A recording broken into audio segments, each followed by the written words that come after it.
Hi friends, ನಮಸ್ಕಾರ ಎಲ್ರಿಗೂ. Welcome to my channel. ನಾನು ಇದು ಮಂಡೇ ಮಧ್ಯಾಹ್ನದಿಂದ ವ್ಲಾಗ್ ಸ್ಟಾರ್ಟ್ ಮಾಡ್ತಾ ಇದ್ದೀನಿ. ಬೆಳಗ್ಗೆಯಿಂದ ತುಂಬ ಕೆಲಸ ಇತ್ತು. ನಾನು ನನ್ನ ಮಕ್ಕಳು ಎಲ್ಲೋ ಹೊರಗಡೆ ಹೋಗ್ತಾ ಇದ್ದೀವಿ. ಬನ್ನಿ ಹೋಗೋಣ. ನಾವು ಇವತ್ತೆಲ್ಲೋ ಬಂದಿದ್ದೀವಿ ಒಂದು ಕಡೆ, ಸ್ವಿಮ್ಮಿಂಗ್ ಪೂಲ್. ಚಳಿನಾ? ಹೋಗ್ರಿ ಒಳಗಡೆ, ಏನಾಗಲ್ಲ.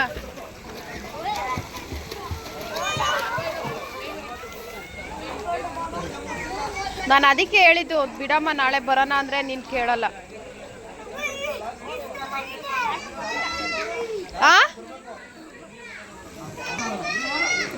ನಾವು ಸ್ವಿಮ್ಮಿಂಗ್ ಪೂಲ್ಗೆ ಹೋದಾಗ ಆಗಲೇ ಮಧ್ಯಾಹ್ನ 3:30 ಮೇಲಾಗೋಗ್ಬಿಟ್ಟಿತ್ತು. ಫುಲ್ಲು ಸ್ವಲ್ಪ ಚಳಿ ಥರ ಇತ್ತು. ಅದಕ್ಕೆ ಚಳಿ ಅಂತಿದ್ರು ಒಳಗಡೆ ಹಿಡಿಬೇಕಾದ್ರೆ. ಆದಷ್ಟು ಸಮ್ಮರ್ ಟೈಮ್ ಅಲ್ವಾ ಈಗ, ಸೊ ಮಕ್ಕಳ ಜೊತೆಗೆ ನಾವು ಟೈಮ್ ಸ್ಪೆಂಡ್ ಮಾಡಬೇಕು. ಕೆಲ್ಸಕ್ಕೆ ಹೋಗೋರಾದರೆ ಸ್ವಲ್ಪ ಕಷ್ಟ ಆಗುತ್ತೆ, ಆದರೂ ಟೈಮ್ ಕೊಡಬೇಕು. ನಾನು ಸದ್ಯಕ್ಕೆ ಕೆಲ್ಸಕ್ಕೆ ಹೋಗ್ತಿಲ್ವಲ್ಲ, ಸೊ ಅದಕ್ಕೋಸ್ಕರ ಜೊತೇಲಿ ಕರ್ಕೊಂಡು ಹೋಗಿದ್ದೆ. ಚೆನ್ನಾಗಿ ಎಂಜಾಯ್ ಮಾಡಿದ್ರು. ಮತ್ತೆ ಬಂದ್ವಿ, ಅಲ್ಲಿ ಪಾನಿಪುರಿ ಕೊಡಿಸು ಅಂದರು. ಅಲ್ಲಿ ಪಾನಿಪುರಿ ತಿನ್ನೋಕ್ಕೆ ಅಂತ ಬಂದ್ವಿ. ಅಲ್ಲೊಂದು ಸಣ್ಣ ಪಾಪು ಬೇರೆ ಬಂದಿದ್ಲು.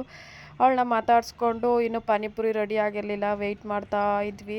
ಇವತ್ತು ಫುಲ್ಲು ನನ್ನ ಮಕ್ಳ ಜೊತೆ ರೌಂಡ್ಸ್ ಹಾಕಿದ್ದೇ ಆಗೋಯ್ತು. ಅದು ಇದು ತಿನ್ಕೊಂಡು ಮಜಾ ಮಾಡಿಕೊಂಡು ಬಂದಿದ್ದೆ ಆಯಿತು. ಇವತ್ತು ಬೆಳಗ್ಗೆ ಫುಲ್ಲು ಕೆಲಸ, ಮಧ್ಯಾಹ್ನ ಮೇಲೆ ಇವ್ರ ಜೊತೆ ಫುಲ್ಲು ರೌಂಡ್ಸ್ ಆಯಿತು. ಇವತ್ತು ಪಾನಿಪುರಿ ಅಂದರೆ ನನಗಂತೂ ಸಖತ್ ಇಷ್ಟ. ನಿಮಗೆಲ್ಲ ಯಾರಿಗೆಲ್ಲ ಇಷ್ಟ ಪಾನಿಪುರಿ ಅಂದರೆ ಕಮೆಂಟ್ ಮಾಡಿ. ನನ್ನ ಮಗ ಬಟ್ಟೆ ಮೇಲೆಲ್ಲ ಸುರಿಸ್ಕೊಂಡು ಪಾನಿಪುರಿ ಆದಮೇಲೆ ಸುಖ ಕೊಡ್ತಾರಲ್ಲ, ಆ ಸುಖ ಕೊಟ್ಟರು. ನನ್ನ ಮಕ್ಕಳು ಇಬ್ಬರು ತಿನ್ನಲ್ಲ, ಅದನ್ನು ನಾನೇ ತಿನ್ಕೊಂಡು ಮನೆಗೆ ಬಂದ್ವಿ. ಬಂದಮೇಲೆ ಸ್ವಲ್ಪ ಟೆರೆಸ್ ಮೇಲೆ ಆಟ ಆಡೋಣ ಅಂತ ಕರ್ಕೊಂಡೋದೆ. ಹೋದ್ವಿ. ಅಪ್ಪ ಮನೆ ಮೇಲೆ ಕತ್ತಿಸ್ಬಿಟ್ಟಾರೆ.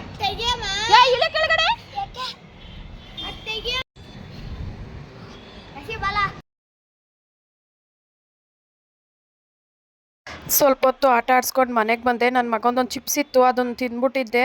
ಓಪನ್ ಮಾಡಿ ತಿಂತಾಯಿದ್ದೆ. ಅದಕ್ಕೆ ಸಿಟ್ಟು ಮಾಡ್ಕೊಂಡು ಎಲ್ಲ ಆಚೆ ಚೆಲ್ಬಿಟ್ಟು ಒದೆ ತಿಂದು ಮುನ್ಸ್ಕೊಂಡು ಕೂತವ್ನು. ತಿರ್ಗಾ ನನಗೇ ಬೈತಾವನೆ. ಇಂಥ ಮಕ್ಕಳು ಇರ್ತಾರೆ ನೋಡಿ. ರಾತ್ರಿ ಅಡುಗೆಗೆ ಸೊಪ್ಪು ಸಾರು ಮಾಡೋಣ ಅಂತ ಹೋದೆ, ಅದು ಬೇಳೆ ಸಾರು ಆಗೋಗ್ಬಿಡ್ತು. ಸೊಪ್ಪು ಕಡಿಮೆ ಇತ್ತು. ಆಮೇಲೆ ನನ್ನ ದೊಡ್ಡ ಮಗ ಬೋಂಡ ಬೇಕು ಮಮ್ಮಿ ಅಂತ ಬೋಂಡ ಮಾಡಿಕೊಟ್ಟೆ. ಬೋಂಡ, ಚಪಾತಿ, ಸ್ವಲ್ಪ ಉಳ್ದಿರೋದು ಪರೋಟ ಇತ್ತು ಹಳೇದು ಫ್ರಿಜ್ಜಲ್ಲಿ. ಪರೋಟ ಮಾಡ್ಕೊಂಡ್ವಿ. ನಮಗೆ ಚಪಾತಿ, ಪರೋಟ, ಬೋಂಡ, ಆಮೇಲೆ ಇನ್ನೇನು ರೈಸು, ಇಷ್ಟು ಅಡುಗೆ ಮಾಡಿಕೊಂಡು ಸಾಕಾಯಿತು ನನಗೆ. ನಮ್ಮ ಮನೆಯವ್ರು ಬೇರೆ ಇನ್ನೂ ಬಂದಿರಲಿಲ್ಲ, ವೆಯ್ಟ್ ಮಾಡ್ತಾ ಇದ್ವಿ. ಅಡುಗೆ ಅಷ್ಟೊತ್ತಿಗೆ ಅವ್ರು ಬರೋಷ್ಟ್ರಲ್ಲಿ ಮುಗೀತು.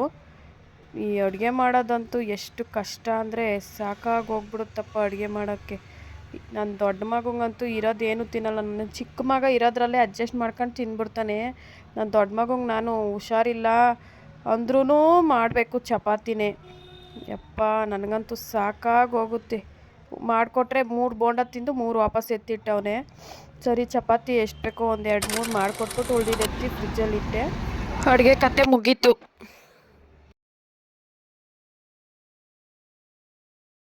ಅಷ್ಟರಲ್ಲಿ ನಮ್ಮ ಮನೆಯವರು ಬಂದರು ಮನೆಗೆ. ನೈಟು ಊಟ ಮುಗಿಸ್ಕೊಂಡು ಮಲ್ಕೊಂಡ್ವಿ.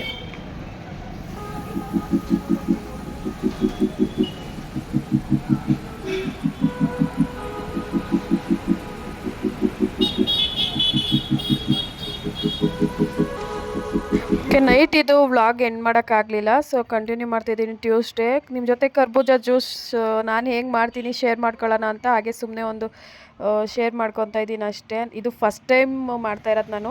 ಕರ್ಬೂಜನೆಲ್ಲ ಪೀಸಸ್ ಮಾಡಿ ಇಟ್ಕೊಂಡಿದ್ದೆ. ಫಸ್ಟ್ ಅದನ್ನೊಂದು ಪೇಸ್ಟ್ ಮಾಡ್ಕೊಂಡೆ, ಸ್ವಲ್ಪ ವಾಟರ್ ಮಿಕ್ಸ್ ಮಾಡಿಕೊಂಡು, ಆಮೇಲೆ ಬೆಲ್ಲನ ಪೌಡರ್ ಮಾಡಿ ಇಟ್ಕೊಂಡಿದ್ದೆ. ನಾನು ಅಂದಾಜು ಮೇಲೆ ಹಾಕ್ಕೊತೀನಿ, ಎಷ್ಟು ಬೇಕೋ ಅಷ್ಟು. ಅದು ಸ್ವೀಟ್ನೆಸ್ಗೆ ಎಷ್ಟು ಬೇಕೋ ಅಷ್ಟು ನೋಡಿಕೊಂಡು ನೀವು ಹಾಕ್ಕೊಂಡು ಮಾಡ್ಕೊಳ್ಳಿ, ಚೆನ್ನಾಗಿರುತ್ತೆ. ಹಾಗೆ ಒಂದು ಸ್ವಲ್ಪ ವಾಟರೆಲ್ಲ ಮಿಕ್ಸ್ ಮಾಡಿಕೊಂಡು ಇನ್ನೊಂದು ಸಲ ಪೇಸ್ಟ್ ಮಾಡ್ಕೊಂಡೆ. ಸ್ವಲ್ಪ ಏಲಕ್ಕಿ ಪೌಡರು ನಾನು ರೆಡಿ ಮಾಡಿ ಇಟ್ಕೊಂಡಿದ್ದೀನಿ ಮನೇಲೇ, ಏಲಕ್ಕಿ ಪೌಡರು ಅದನ್ನು ಆ್ಯಡ್ ಮಾಡಿದೆ. ಮಿಕ್ಸ್ ಮಾಡಿ ನನ್ನ ಮಗನಿಗೆ ಕೊಟ್ಟೆ. ಟೇಸ್ಟ್ ನೋಡಪ್ಪ ಹೆಂಗೈತೆ ಅಂತ. ಸೂಪರ್ ಆಗೈತೆ ಮಮ್ಮಿ ಅಂತೆ. ಸ್ವಲ್ಪ ಥಿಕ್ನೆಸ್ ಆಗಿತ್ತು, ಸ್ವಲ್ಪ ವಾಟರ್ ಮಿಕ್ಸ್ ಮಾಡಿದೆ. ಸ್ವಲ್ಪ ಬೆಲ್ಲ ಇನ್ನೊಂದು ಸ್ವಲ್ಪ ಕರಗಬೇಕಿತ್ತು, ಹಾಗೆ ಇಟ್ಟರೆ ಕರಗುತ್ತೆ ಅಂತ ಅದನ್ನು ಅಲ್ಲಿಗೆ ಬಿಟ್ಟು ನಾನು ಅದನ್ನೇನು ಮತ್ತೆ ರುಬ್ಬಕ್ಕೆ ಹೋಗಲಿಲ್ಲ. ಓಕೆ ಫ್ರೆಂಡ್ಸ್, ಬಾಯ್. ಈ ವ್ಲಾಗ್ನ ಇಲ್ಲಿಗೆ ಎಂಡ್ ಮಾಡ್ತಾ ಇದ್ದೀನಿ. ಯಾರೆಲ್ಲ ನನ್ನ ಚಾನಲ್ನ ಫಸ್ಟ್ ಟೈಮ್ ವಾಚ್ ಮಾಡ್ತಾ ಇದ್ದೀರಾ, ಪ್ಲೀಸ್ ಚಾನಲ್ನ ಸಬ್ಸ್ಕ್ರೈಬ್ ಮಾಡ್ಕೊಂಡು ನೋಡಿ. ಇಷ್ಟ ಆದರೆ ಲೈಕ್ ಮಾಡಿ, ಶೇರ್ ಮಾಡಿ, ಕಮೆಂಟ್ ಮಾಡಿ. ನೆಕ್ಸ್ಟ್ ವ್ಲಾಗಲ್ಲಿ ಸಿಗ್ತೀನಿ. Love you all, take care, bye.